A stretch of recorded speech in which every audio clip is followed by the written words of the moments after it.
Just one ship. Why they expected a fleet? Why did humans send just one ship? The hall was silent when I walked in. Not the polite silence of waiting, not the respectful silence of ceremony. It was the kind of silence that happens when 17 civilizations look at something and cannot quite believe what they are seeing. I felt every set of eyes in that chamber land on me the moment the doors opened. I kept walking.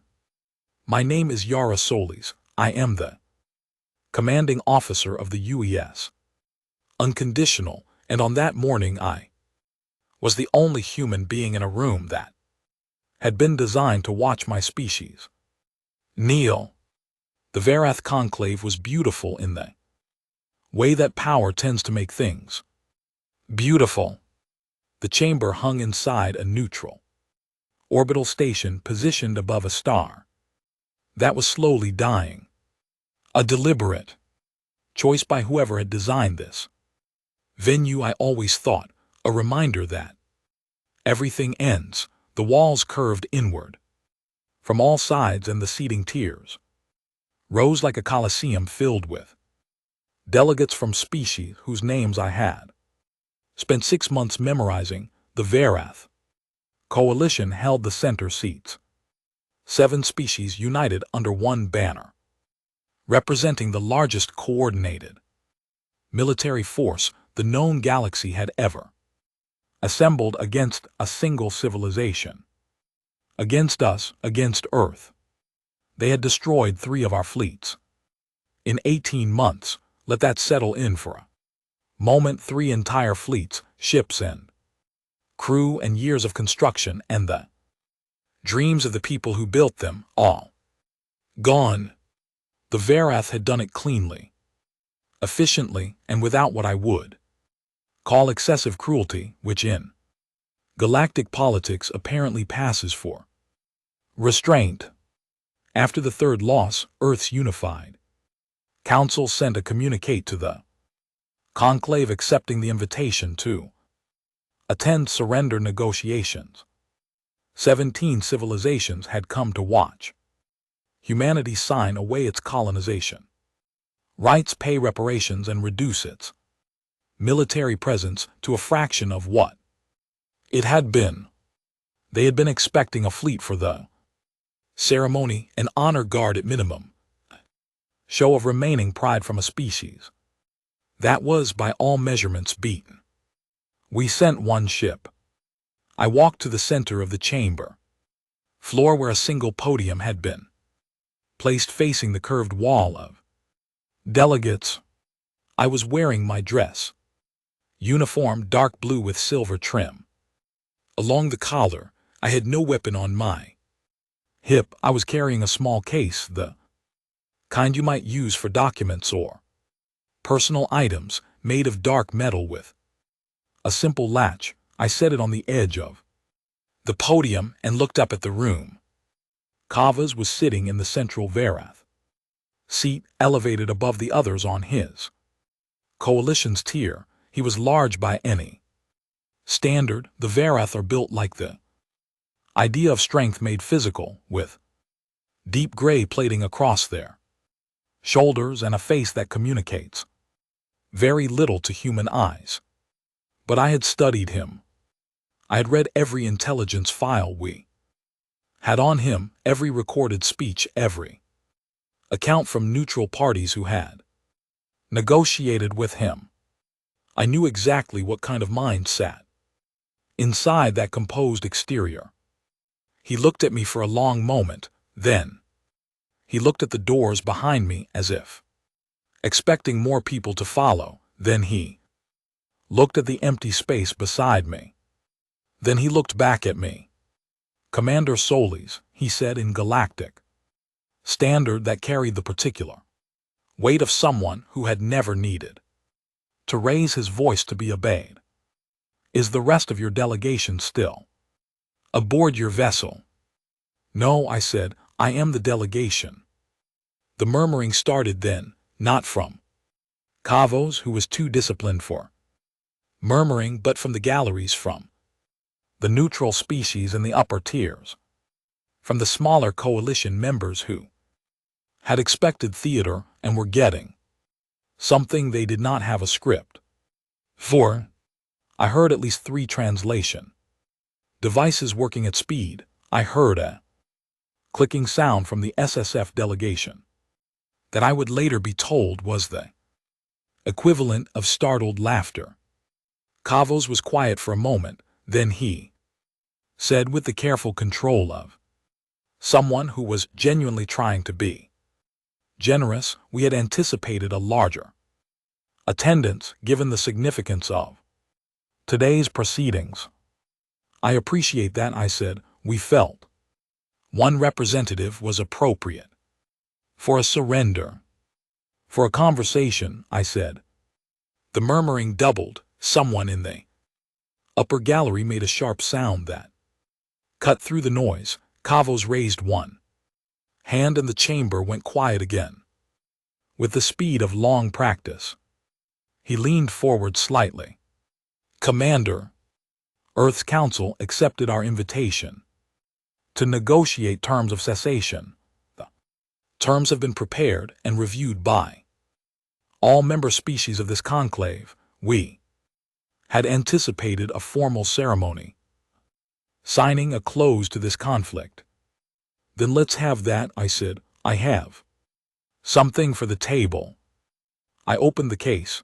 Inside, sitting in a simple foam bracket, was a crystal data core about the size of my closed fist. It caught the chamber light and threw small fractured patterns across the podium surface. I lifted it, walked to the treaty table that had been positioned at the center of the chamber floor, and set it down. Then I walked back to the podium and stood with my hands at my sides. Kavas looked at the data core. He looked at me. Every diplomat in that room was looking at the small, quiet object on the table, as if it might do something unexpected. "That is what we brought," I said. "Everything humanity has to say today is on that core." "One data core," Kavas said. "One data core," I confirmed. He was quiet for another long moment. When he spoke again, there was something new in his voice, not anger, not contempt, something closer to the tone a person uses when they suspect they are about to be surprised and they are not sure yet whether they welcome it. "Why," he said carefully, "did humanity send just one ship?" I looked at him. I let the question sit in the air of that enormous chamber in front of 17 civilizations above a dying star.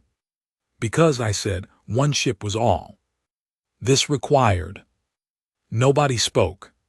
The silence this time was different from the one I had walked into. That first silence had been the silence of people looking at something small and failing to understand it. This silence was the silence of people beginning to wonder if the small thing was not what they thought it was.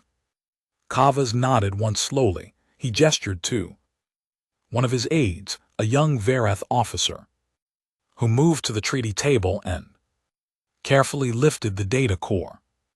"We will review the contents," Kavas said.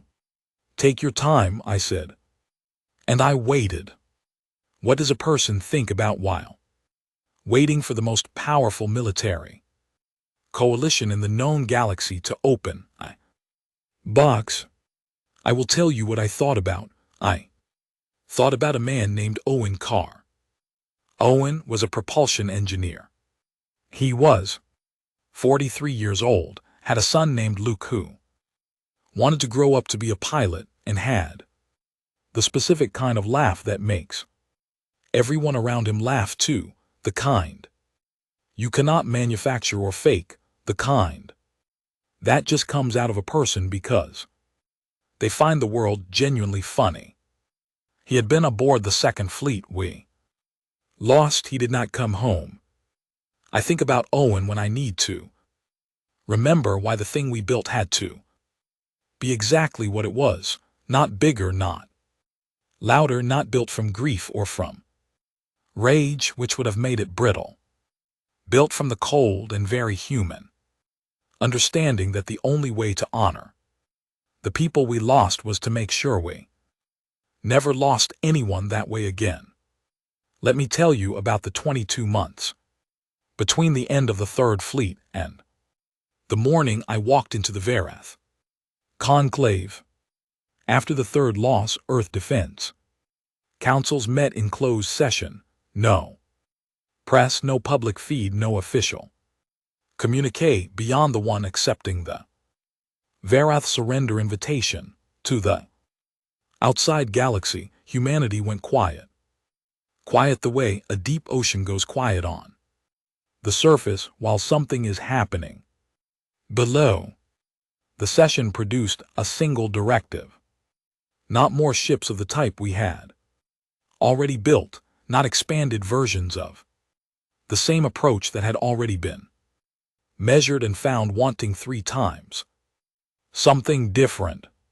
Something that required the kind of patience that is genuinely uncomfortable to maintain when you are angry, which we were, and when people are asking why you are not doing something visible, which they were. Project Long Patience, that was the name. I did not name it, I inherited it when I was given command of the unconditional 14 months into the program, and I will admit that the first time I heard it, I thought it was a strange name for a defense initiative. Then I understood what we were building, and I thought it was the only name that could possibly fit.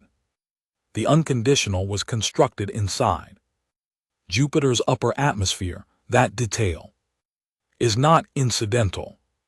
The gas giant's own electromagnetic signature masked every energy reading, every construction emission, every test fire of the new systems we were installing.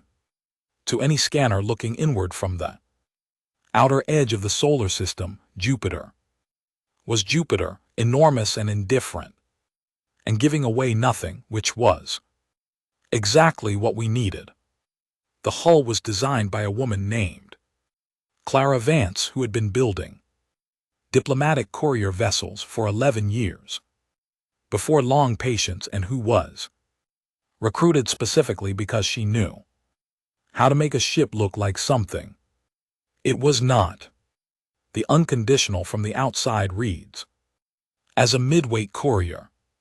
It has the profile of a vessel that carries documents and personnel, not one that carries the capability to end an afternoon badly for anyone who makes the wrong decision. Clara used to say that the best dressed person in any room is the one nobody worries about. She built the unconditional on that principle. Inside the hull, the story was different. I want to be careful here because the details are still classified in some specifics, but the shape of it is this.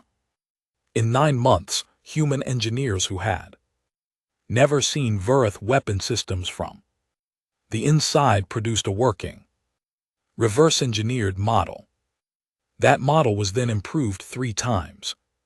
Before the program ended, the final version was not a copy of Verath technology, it was a response to it. Built not to match it, but to specifically and precisely answer it. The way a good argument answers the exact points of the argument it is countering. Our shields no longer operated on the same harmonic frequency range the Verath weapons were calibrated to penetrate. Our propulsion could sustain combat speed maneuvering for durations that Verath tactical models had assessed as physically impossible for a ship of our tonnage. The scanning and signal processing arrays were the work of an engineer named Declan Price, who had been told 3 times during the program that what he was trying to build could not be done, and had responded each time by doing it. Anyway, Declan's arrays could passively collect detailed tactical data on any vessel within a certain radius simply by existing in the same region of space without emitting a single active scan pulse, completely invisible to any detection system that was looking for scanning behavior because there was no scanning behavior to detect, just presence, just listening. 41 other ships had been built alongside the unconditional, not identical but related, distributed across the edges of known space in the months before the conclave date, positioned in configurations that required no communication between them to execute a coordinated response. Each captain had sealed orders. Each ship was dark, no active systems that could be detected, no type beam communications that could be intercepted, just quiet vessels sitting in the black at ranges that put them beyond sensor coverage of the conclave station. 41 ships waiting on a single coded signal from me. I had not sent that signal, I was not planning to send that signal. But they were there. There's a concept in chess, and chess is of the oldest games humanity has ever played, older than space travel, older than everything that brought us to this moment. The concept is called zugzwang. It describes a position where the most powerful move available to you is to not move at all, where your position is so strong that the very fact of your stillness puts pressure on the opponent because they know what stillness from you means, even if they do not know the exact shape of your capability. We were in zugzwang.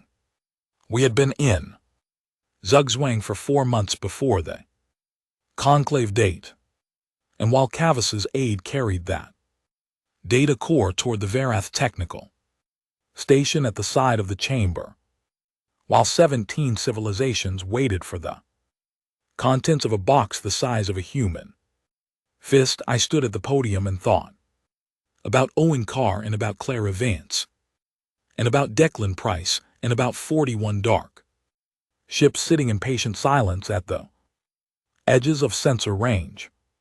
The Verath technician interfaced the core with their reading system. The display above the treaty table lit up. I watched Cavus's face. Here is what the data core contained. It did not contain surrender terms. It did not contain a formal statement of capitulation or a list of reparations or a proposal for territorial cession. What it contained was a live tactical overlay of every Verath vessel currently docked at or in orbit of the conclave station.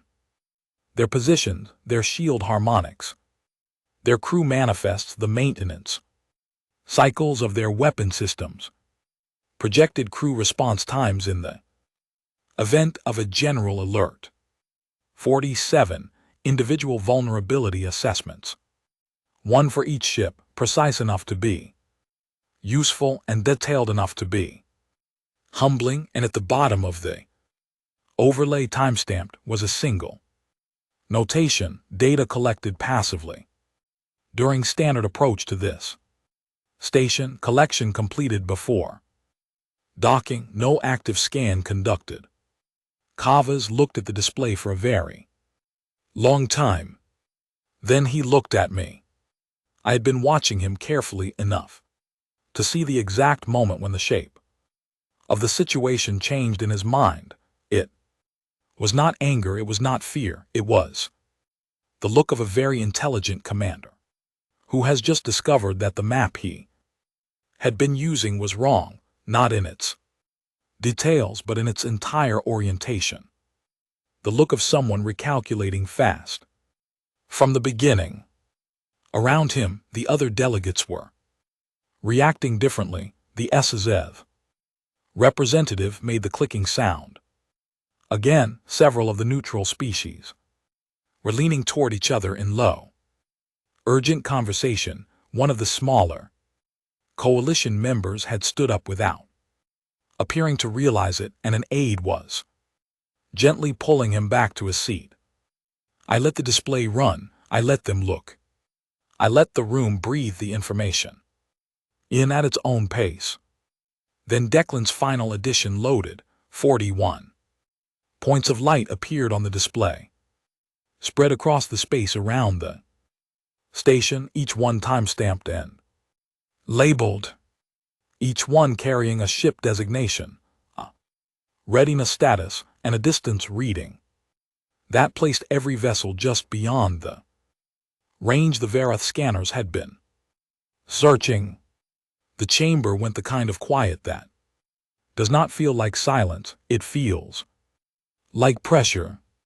Kavas had not moved. His posture was the same as it had been at the start of the ceremony. Whatever he was feeling, he was not showing it. I respected that. Genuinely, he was a commander of the First Order.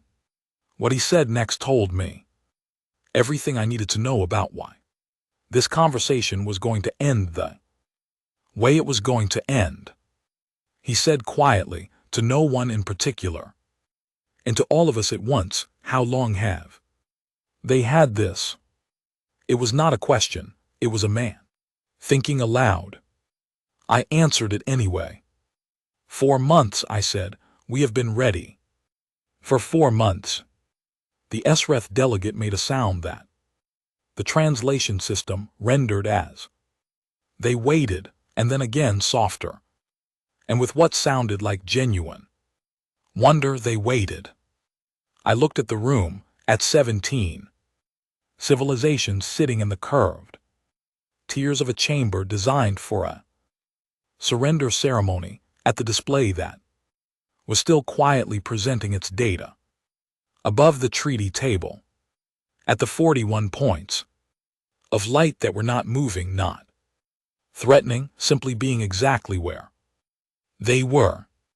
We sent one ship, I said, because we came here to talk. Everything else you see on that display is not a threat. It is context. Nobody spoke for a very long time. I want to be accurate about what happened in the room because the stories that got told later did not always get it right. It was not a moment of triumph. I was not standing at that podium feeling the heat of victory or the satisfaction of a long plan finally executed. What I was feeling was something much quieter and more careful than that. I was feeling the specific attention of someone who knows that the next 60 seconds will matter more than anything else in the room, and who is determined not to waste them. Kavas had not spoken since his question. The chamber was still holding that precious silence, the kind that has weight to it, where every person present knows something has shifted, but no one yet knows what it has shifted into. The display above the treaty table was still running, Declan's tactical data cycling through its readouts, patient and precise, and entirely indifferent to the atmosphere it had created. I spoke first because waiting for someone else to define the moment is the one luxury you cannot afford when you are the only human in the room. What you are looking at, I said, keeping my voice level and clear, is not a declaration, it is an explanation. I stepped away from the podium, closer to the treaty table, closer to the display. I wanted the room to see me standing next to it rather than behind a piece of furniture. Something about that distance matters when you are trying to be understood. For 22 months, I continued, Earth was quiet. We accepted that silence was being read as defeat, and we accepted that consequence. We needed the time. More than we needed the appearance. What you are seeing now is what we did with that time. Kavas finally moved. It was subtle. He straightened in his seat by a fraction, and his eyes moved from the display to me with the deliberate focus of someone who has decided to pay a specific kind of attention. I took that as permission to continue. 18 months ago, the Varath Coalition determined that humanity's colonization expansion posed a threat to regional stability. We disagree with that assessment. We have always disagreed with it, but we understand why it was made, and we understand that disagreement without capability is not a position, it is a complaint. I paused. We chose not to complain. A delegate from one of the neutral species, the Davari, if I remember correctly, small and quick and almost impossible to read, leaned forward in their seat. I had been told they never spoke during formal proceedings. They spoke now. You had the capability to respond 4 months ago. You chose not to. We chose to come here instead, I said. Why? It was the same question Kavas had asked, in different words, and I had been ready for it for a long time. Because the goal was never to demonstrate that we could cause harm, I said.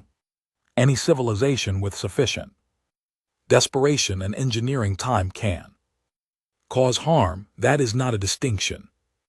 What we wanted to demonstrate was something harder. I looked at the display, at the 41 quiet points of light that we could have acted, and chose instead to talk. The Esreth delegate made the clicking sound again, sustained and layered this time, and the translation system worked for a moment before producing something approximate. The restraint is the message. Yes, I said, exactly that. Kavas spoke then, and when he did, it was not with the public voice he had been using for the ceremony. It was quieter, more direct, the voice of a commander speaking to another commander, with the ceremony put aside.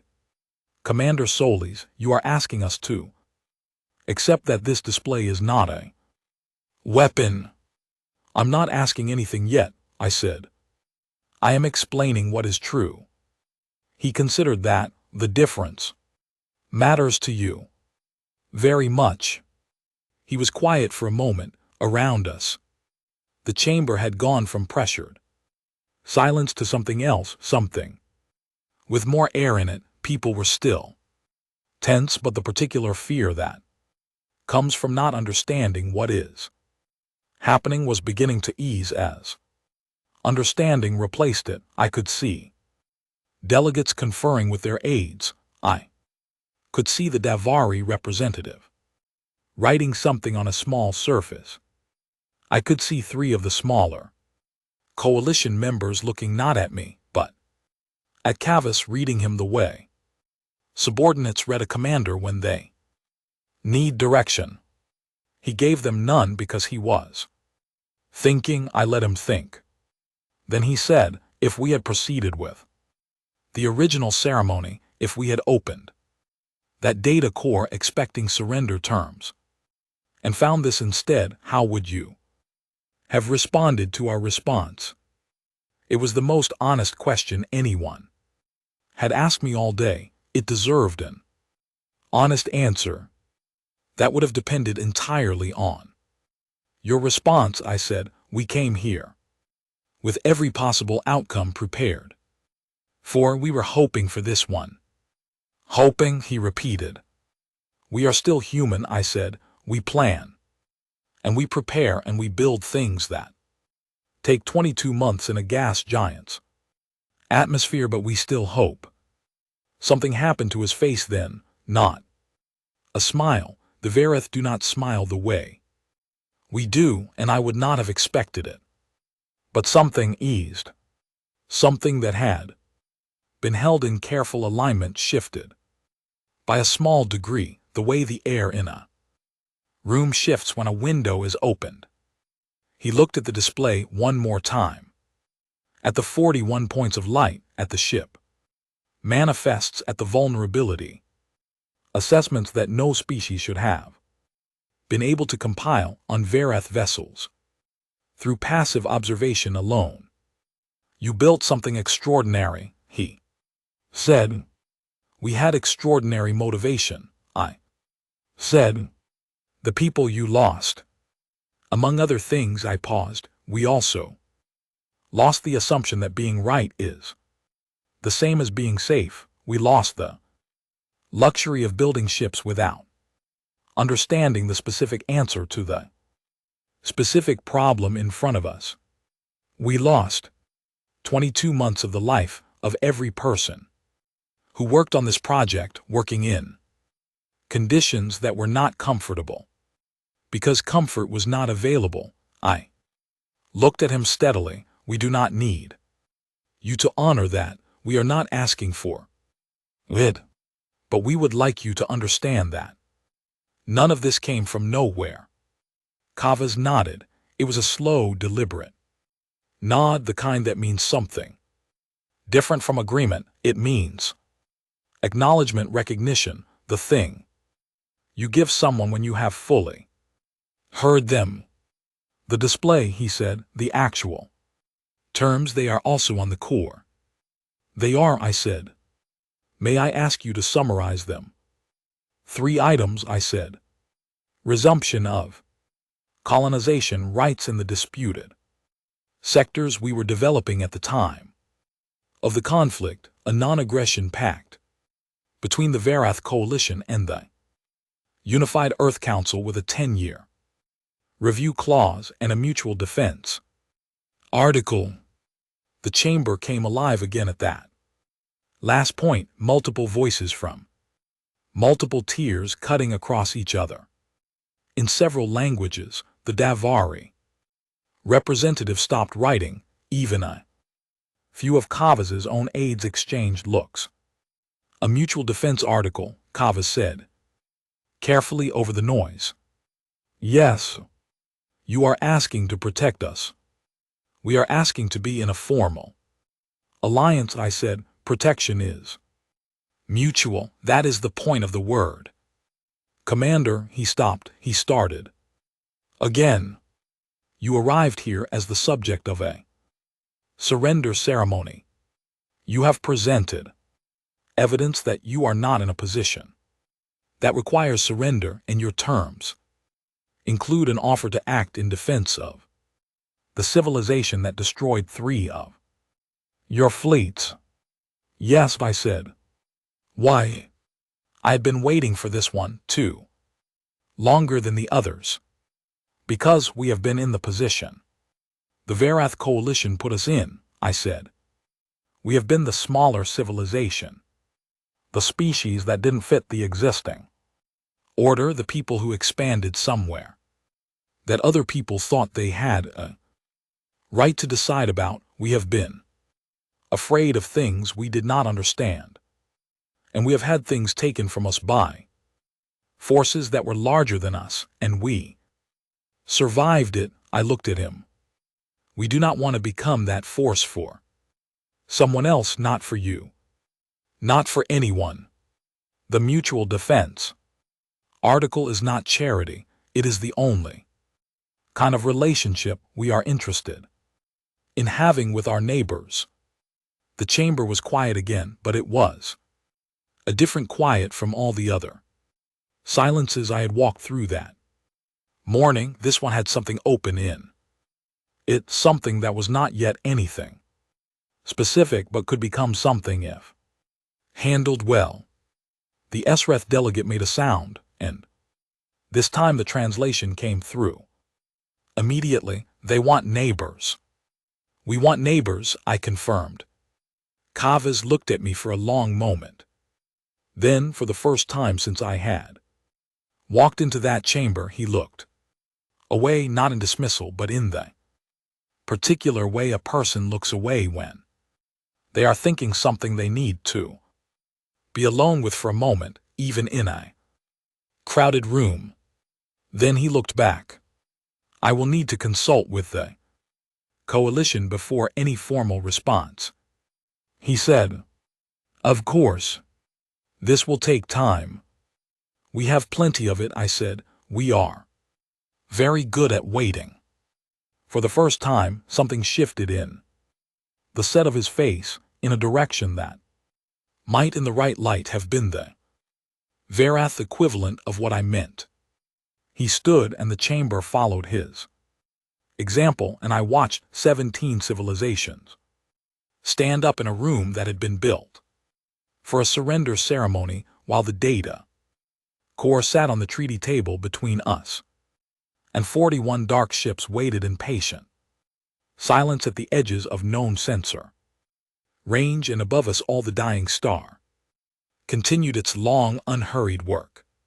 The private anteroom off the grand chamber held 2 chairs, a low table, and a window that looked directly at the star below. I had been shown to it by a Verath aide, who said nothing on the walk over, which I did not take personally. The Verath are not a species that fills silences with words they do not mean. I had come to find that quality restful. I had been sitting there for about 10 minutes looking at the star when the door opened and Kavos came in. He did not bring an aide. He closed the door behind him. He sat in the chair across from me, and for a moment we both looked at the window, at the long, slow curve of light from the dying star spreading across the room. That star has another 400 years, he said, give or take. I didn't know you studied stellar science, I said. I studied everything there was to study about this station before I agreed to host the conclave here, he said. Including the star. He paused. It seemed appropriate for what this meeting was intended to be, an ending. I looked at the star. What does it mean? In your culture, a dying star. Completion, he said, not failure. Thing that spent its energy doing exactly what it was made to do and left behind the material for the next thing. He paused. It is considered honorable. I thought about that for a moment. We have a similar concept. We do not usually apply it to stars, but the idea is the same. He nodded. Then he said, I want to ask you something directly, and I would like a direct answer. All right. You had the capability to act against us 4 months ago, he said. I have reviewed the tactical overlay during that recess. I understand it fully. I am a military officer. I know what those numbers mean. He looked at me. Why did you not use it? It was the same question as before, but asked differently now in private without the ceremony around it. I understood the difference. Before he had needed to understand the political reality. Now he wanted to understand the human one. I took a moment before answering, not because I did not know the answer, but because I wanted to give it the weight it deserved. We have a word, I said. It is not easy to translate. It sits somewhere between restraint and mercy, but those are not quite right because they both imply that something was withheld out of generosity toward the other person. I paused. This is different. It is the understanding that force used when it does not need to be used is force wasted, that the measure of what you are capable of is not found in what you do. When you have the advantage, it is found in what you choose not to do. Kavas was quiet for a moment. You believe this? I was raised on it, I said. Every human officer is. We have a long history of doing the wrong thing, same as every other species. We have made choices we are not proud of, but the thread that has run through our best moments across All of our history is that the people we remember are not the ones who had power and used it. They are the ones who had power and chose carefully. 3 fleets, he said. 3 fleets, I agreed. That was real loss, real people. We are not built to not feel that. I met his eyes, but grief that turns only outward becomes something that destroys more than it heals. We did not want to destroy. We wanted to solve the problem. The problem being us. The problem being the misunderstanding between us. I said, there is a difference. A problem with a person can be solved, a person cannot. He looked at me for a long time. You are a difficult civilization to understand, Commander. We find ourselves difficult to understand, I said. We have been at it for a very long time, and we are still working on it. Something in his posture shifted then. Not relaxed. Kavos did not appear to fully relax, and I suspected he never did, which I understood completely, but something eased by a few degrees. The way a long-held tension eases when it becomes clear that the thing you were braced for is not coming. The terms, he said, the mutual defense article, I want to understand it before I take it to the coalition. What would you like to know? If we agree, he said, and a third party acts against the coalition, a species we are in conflict with, not a misunderstanding but a real and justified conflict, you would be bound to respond. Yes, I said, even if you disagreed with our position. In that conflict, I paused, we would respond because you were attacked. That is the agreement. What we said to you about the conflict separately might be very direct and very uncomfortable. We would not pretend to agree with a position we found wrong, but we would honor the alliance. He studied me. That is an unusual distinction. We find it essential, I said, an alliance that only functions when everyone agrees on everything is not an alliance. It is a performance. We are offering you something real. Real things have edges. He was quiet for a long time. The light from the star shifted slightly as the station completed a small portion of its rotation. The room moved through a band of warmer color, amber and then gold, and then back to the steady neutral brightness it had been. Our historians, Kava said finally, will have a great deal to say about today. So will ours, I said. I wonder how they will describe you. I thought about it. Honestly, I hope they do not describe me much at all. I hope what they describe is the decision. Not who made it, but that it was made. That it was possible. He looked at me with something that I had not expected to see in his face. Something that translated across the distance between our species clearly. Enough that no translation device was needed. You are genuinely not interested in the recognition. I am interested in what comes after, I said. The recognition is just noise around the edges. He stood. He was taller than the room seemed built for, and the light caught the deep gray of his shoulder plating in a way that made him look for a moment less like an adversary and more like exactly what he was, a commander who had fought for his people and was trying to figure out if there was something better available on the other side of it. He extended his hand. It is not a Verath gesture. I know for a fact that he had researched it specifically because it appeared in none of the recorded Verath diplomatic interactions I had studied. Before the conclave, he had found it somewhere and chosen to use it. I took his hand. I will bring the terms to the coalition, he said. I will recommend Acceptance. Thank you, I said. He nodded. He moved to the door, then he stopped with his back to me and said, without turning around, the ship. You're unconditional, the name.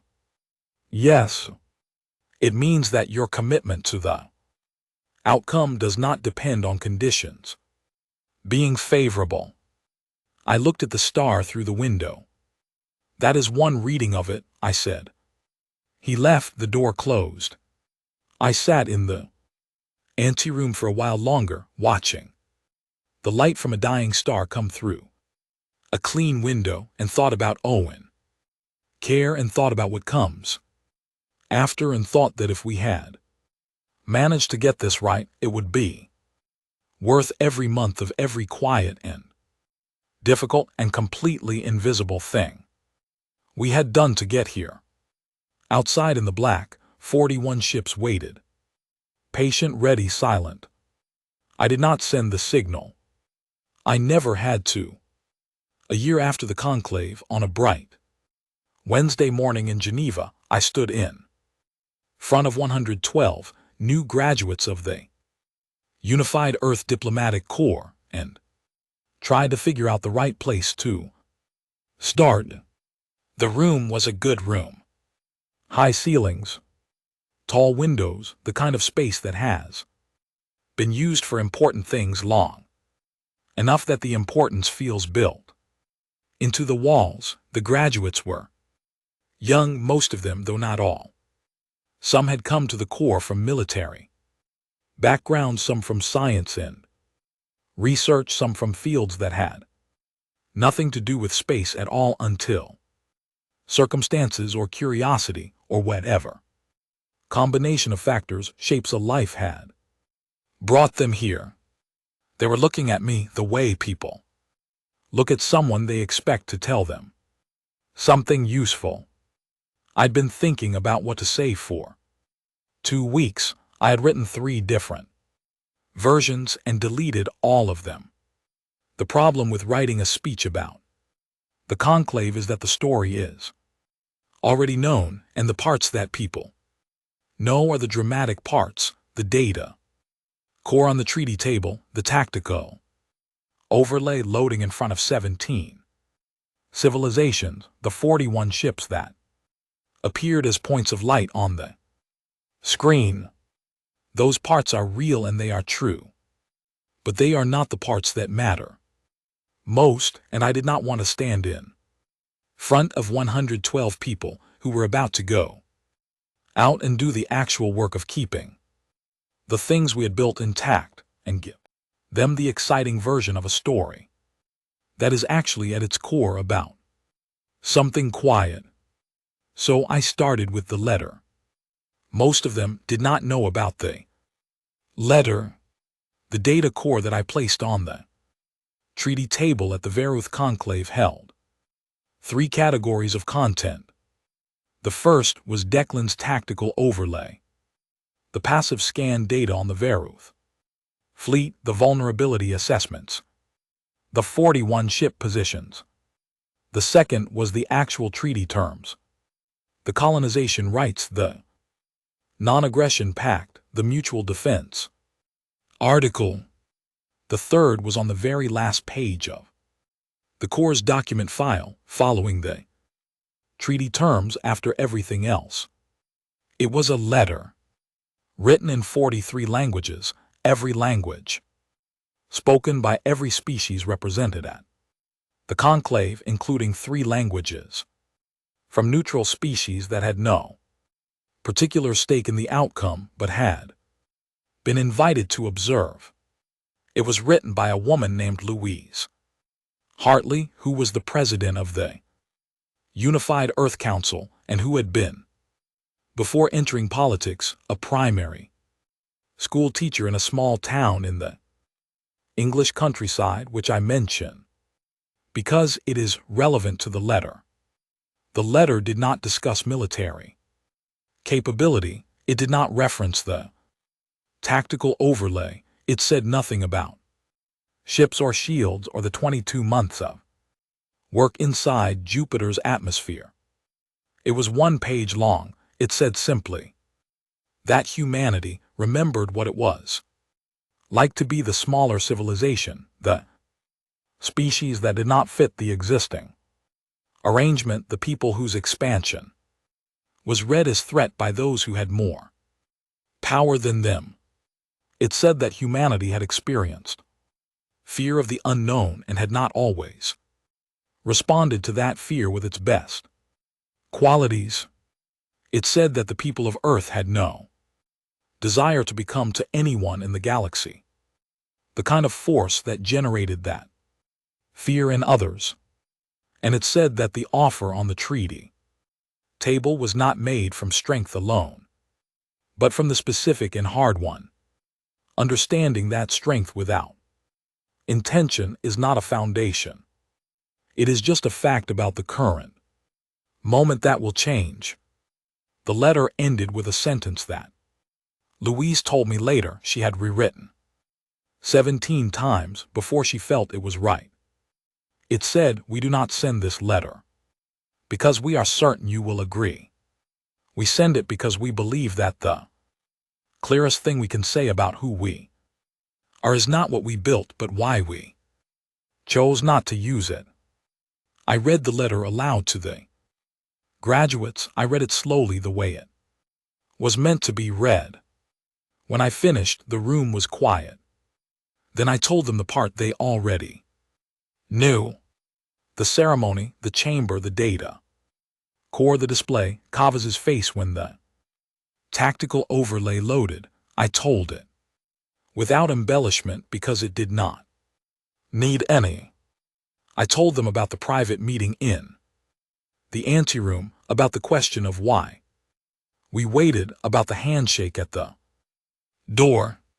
I told them about Owen Carr, who they had not heard of, and about Clara Vance and Declan Price, who some of them had, because Clara had given a public talk at the academy and Declan had become slightly famous in engineering circles for reasons he found deeply inconvenient.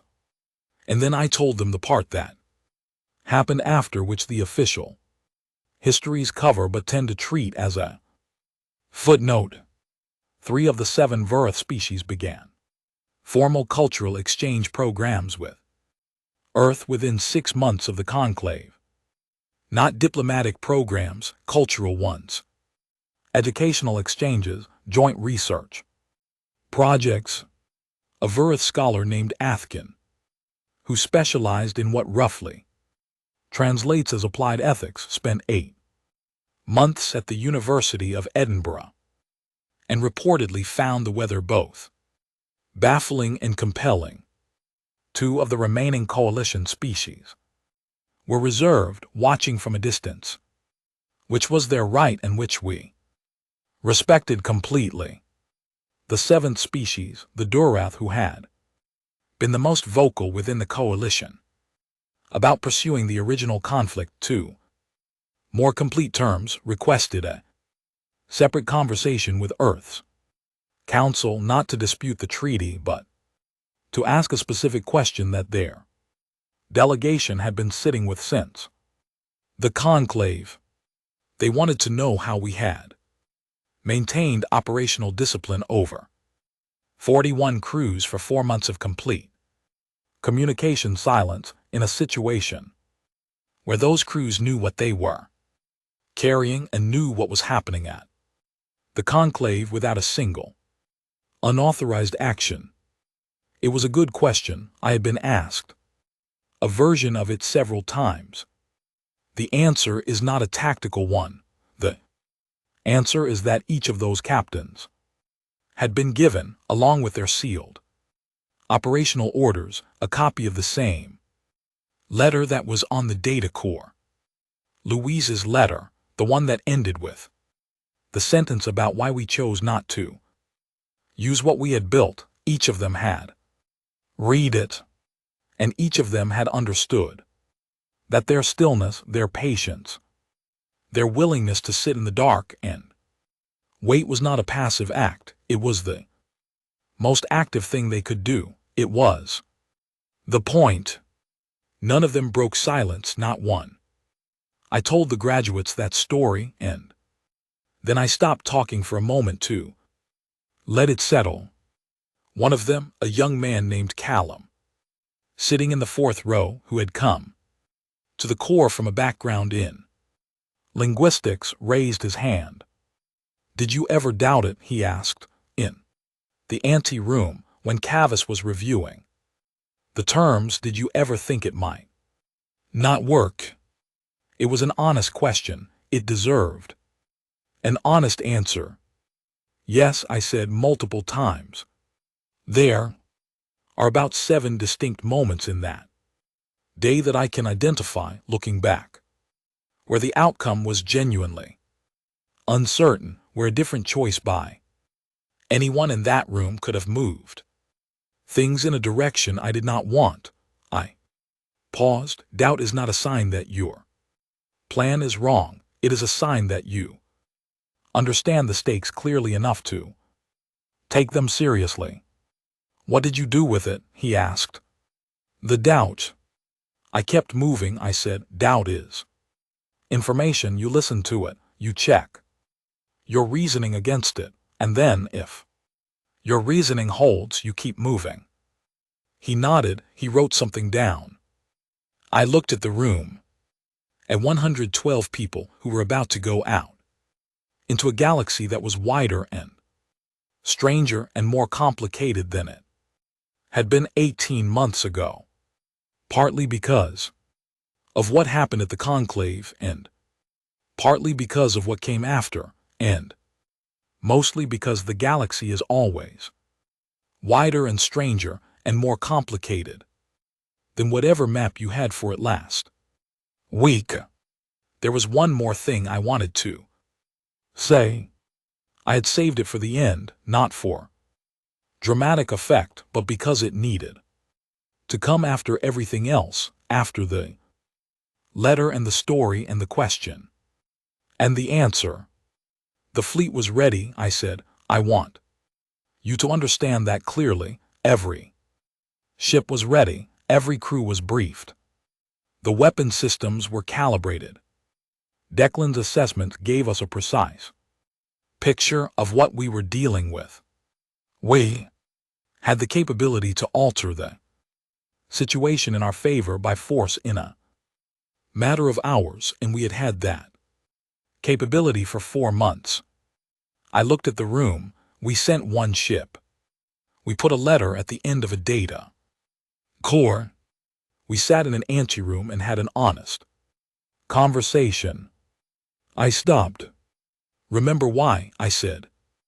The room was quiet. Outside the tall windows, Geneva was going about its morning in the particular, unhurried way of a city that has been through enough to stop being impressed by urgency. The light was coming in at a low angle, the kind of light that makes even ordinary things look like they have weight and meaning. After the ceremony, I walked to the hangar where the Unconditional was docked for maintenance. It looked the same as it always had, a midweight courier, unassuming, designed to be overlooked. Clara Vance's best work. I walked around the hull once, which I had started doing before every voyage as a kind of habit I did not fully understand, but had decided not to examine too closely. There was something new on the hull.